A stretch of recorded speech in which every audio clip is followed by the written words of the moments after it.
Hello കൂട്ടുകാരെ, അപ്പൊ ഞാൻ ആരാണ് നിങ്ങൾക്ക് മനസ്സിലായത്? ഞാനാണ് നിങ്ങളുടെ സ്വന്തം പൂച്ചാണ്ടി sir. My name is Brownie. അപ്പൊ ഞാൻ ഇവിടെ ഡെയിലി വരാറുണ്ട് കേട്ടോ. ഞാനിപ്പോ നിൽക്കുന്ന സ്ഥലം ഏതാ നിങ്ങൾക്ക് മനസ്സിലായോ? ഞാൻ പറയാതെ തന്നെ നിങ്ങൾക്ക് എല്ലാവർക്കും മനസ്സിലായിട്ടുണ്ടാവും. അപ്പൊ മനസ്സിലായോ? താഴെ കമന്റ് ബോക്സിൽ ഒന്ന് പറയണേ ഏതാ സ്ഥലമെന്ന്. ഇവനില്ലേ നീ വള്ളി കൊണ്ട് ബെൽറ്റോട് പിടിച്ചു വെച്ചിരിക്കുന്നവൻ, ഇവൻ ഡെയിലി നടത്താൻ കൊണ്ടും. ഇവൻ പറയാ എനിക്ക് വെയിറ്റ് കൂടുതലാണെന്ന്. അപ്പൊ ഞാൻ ഇവന്റെ കൂടെ നടക്കാൻ ഇറങ്ങിയതാ. അതേ കണ്ടില്ലേ, ഞാൻ ഇങ്ങനെ മെല്ലെ നടക്കുള്ളൂ. തടി കൂടുതലായ കാരണേ എനിക്ക് മെല്ലെ നടക്കാനേ പറ്റൂ. പിന്നെ ഒരു കാര്യം, റീൽ എടുക്കുന്നവനെ പിടിച്ചു വെച്ചിരിക്കുന്ന ആ ഒരു ബെൽറ്റ് കണ്ടില്ലേ, നല്ല ഉടുപ്പ് പോലത്തെ ഒരു ബെൽറ്റ്. ഇത് ഞാൻ മേടിച്ചത് എവിടുന്നല്ലേ? ഇത് ഞാൻ മേടിച്ചത് എൻ്റെ ഒരു കൂട്ടുകാരന്റെ ഷോപ്പുണ്ട്. ആള് കുറച്ച് ടെററാണ്, നിങ്ങൾക്കൊരു പക്ഷെ അറിയായിരിക്കും. അവന്റെ പേര് ജാക്ക് എന്നാണ്. ജാക്കിന്റെ ഷോപ്പിൽ നിന്നാണ് ഞാൻ ഈ ഒരു ബെൽറ്റ് മേടിച്ചത്. അപ്പോൾ ജാക്ക് ഏതാണെന്നും ജാക്കിന്റെ ഷോപ്പ് എവിടെയെന്നും എല്ലാം നമുക്ക് ഈ റീൽ എടുക്കുന്നവരൊക്കെ പറഞ്ഞു തരും.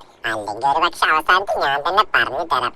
പക്ഷെ അത് പറയണമെങ്കിൽ ഇവർ ഈ വലിച്ച് കൊണ്ടുപോകുക എന്നിട്ട് അത് ഇങ്ങോട്ട് വാടാ, ഇവിടെ ഇരിക്കാം, ഇവിടെ വെയിലില്ല, അല്ലേ നമുക്ക് പോവാടാ, വീട്ടിലേക്ക് പോവാടാ, വാടാ, കാറിലേക്ക് കയറടാ, വാടാ, നീയല്ലേ ഓടിക്കാനുള്ളത്, വാടാ ചേച്ചേ. അല്ലേ നീ ഒരു കാര്യം ചെയ്യും, നമ്മുടെ ജാക്കിനെ ഒന്ന് പരിചയപ്പെടുത്തി കൊടുക്ക്. നിങ്ങൾക്ക് എല്ലാവരും തരാം, ഞാൻ പറയണമെന്നില്ല ജാക്ക് ആരാണെന്ന്. അപ്പൊ ജാക്ക് ആരാണ്? ജാക്കിന്റെ ഷോപ്പ് എവിടെയാണ്? ഷോപ്പിൽ എന്തെല്ലാം കിട്ടും? എനിക്ക് അവന്റെ ഷോപ്പിലുള്ള എല്ലാം പറ്റി. കാരണം ഇഷ്ടംപോലെ ഭക്ഷണങ്ങളും കാര്യങ്ങളും എല്ലാം അവിടെ നിന്ന് നല്ലോണം എനിക്ക് കിട്ടി. അപ്പൊ എനിക്ക് ഇഷ്ടപ്പെട്ട ഒരു ഷോപ്പാണ് എന്റെ കൂട്ടുകാരൻ ജാക്കിന്റെ ഷോപ്പ്. അപ്പൊ നിങ്ങൾക്ക് ഇഷ്ടമുണ്ടെങ്കിൽ ജാക്കിന്റെ ഷോപ്പിൽ ഒന്ന് പോയി നോക്കും. നിങ്ങളെ കൊണ്ട് നടക്കിപ്പോ എന്നെ വിളിച്ച് കൊണ്ട് നടക്കുന്നവനില്ലേ, ഇതുപോലെ നിങ്ങൾക്കും ഉണ്ടാവില്ല ആളുകളെ. ആളെ കൂട്ടിയിട്ട് നിങ്ങൾ ജാക്കിന്റെ ഷോപ്പിൽ നിർബന്ധമായിട്ടും പോകണം. അപ്പൊ ഈ വീഡിയോ മുഴുവനായിട്ട് കാണുന്നത്.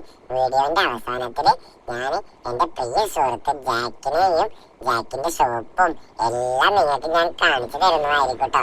ഒരിക്കലും ആരും മറക്കരുത്, വീഡിയോ സ്കിപ്പ് ചെയ്യാതെ ഫുള്ളായിട്ട് കാണണം. പിന്നെ എന്റെ ഇതുപോലെയുള്ള ഓരോ പരിപാടികൾ കാണണമെന്നുണ്ടെങ്കിൽ ഒന്ന് ലൈക്ക് ചെയ്ത് ഫോളോ ചെയ്ത് കൂടെ കൂടിയാൽ മതി. ഈ ബെൽറ്റ് ഇടാൻ നല്ല സുഖാട്ടോ. 2 ക്ലിപ്പൊക്കെ ഇതേ കണ്ടില്ല, ഒരു ക്ലിപ്പ് ഇതാ ഇവിടെ ഉണ്ട്. അത്യാവശ്യം നല്ലോണം ക്ലിപ്പ് ഉണ്ട്. പിന്നെ എന്റെ തടിക്കനുസരിച്ചത് നമുക്ക് അഡ്ജസ്റ്റ് ചെയ്യുകയും ചെയ്യാം കേട്ടോ. അപ്പം നമുക്ക് നമ്മുടെ ഷോപ്പിന്റെ വീഡിയോയിലേക്ക് പോകാം. വരും. ഞാൻ പറഞ്ഞ ആ ഷോപ്പില്ല എന്റെ കൂട്ടുകാരന്റെ, ഇതാണ് കേട്ടോ ആ ഷോപ്പ്. പേര് കണ്ടില്ല, ജാക്സ് ടെറിറ്ററി. എന്റെ കൂട്ടുകാരന്റെ പേരാ. ഇത് തുറന്നാലിതാ നീ നോക്കി സിപ്പപ്പ് ഇരിക്കുന്നു. എനിക്ക് കളിക്കാനുള്ളതുണ്ട്. ഗ്രേവി നോക്കി, ഗ്രേവി ഉണ്ട്. പോണ്ട, അതെന്റെ പ്രിയ ഫുഡാണ്. ഇത് വിസ്കസ് ഉണ്ട് എനിക്ക്. അയവാ നോക്കി ഒരുപാട് ഫുഡ് ഉണ്ട് കേട്ടോ. കുറേ ഫുഡ് ഉണ്ട്, ഒരുപാട് ഫുഡ് ഉണ്ട് ഇവിടെ കേട്ടോ. അപ്പൊ നിങ്ങൾക്ക് ഇഷ്ടമുള്ള ആൾക്കാരൊക്കെ കൂട്ടിയിട്ട് ഇപ്പൊ തന്നെ പോയി സാധനങ്ങളൊക്കെ